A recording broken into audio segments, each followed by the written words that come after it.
Patuloy ang investigasyon ng Philippine Navy kaugnay sa na-recover na submersible drone sa Masbate. Samantala, mahigpit ding binabantayan ng Philippine Coast Guard ang The Monster ship ng China na nasa loob pa rin ng teritoryo ng bansa. Si Patrick De Jesus sa detalye. Sineseryoso ng Armed Forces of the Philippines ang pagkakadiskubre sa submersible drone sa Masbate na na-recover ng mga mangingisda.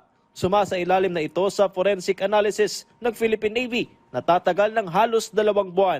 Kabilang sa tutukuyin ang pinagbulan nito. Sa inisyal na obserbasyon, ang drone na kulay dilaw at mayroon ding kulay kahel at pula ay posibleng ginagamit sa scientific research at fish tracking. May haba itong 3.5 meters, lapad na 24 centimeters at bigat na higit 70 kilo. Lahat ng anggulo ay susuriing mabuti ng Navy, kabilang ang military component. The analysis will examine the object's physical structure, electronic components, power source, and any possible stored data. Equipment such as these are used for gathering bathymetric data such as water temperature, the depth of water, and salinity. As mentioned, the AFP is on top of the situation and taking this seriously. A lot of speculation has been going on, but let me state that speculation is no substitute for evidence.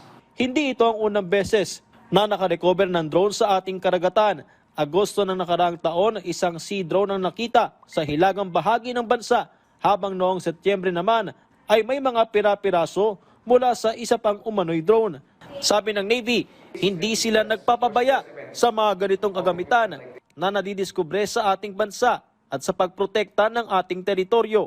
Just because no reports come out doesn't mean your AFP is timid or not doing anything. We're trying to look at the bigger picture and correlate their numbers.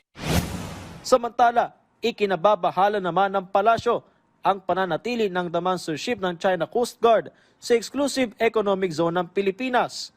We view it with concern.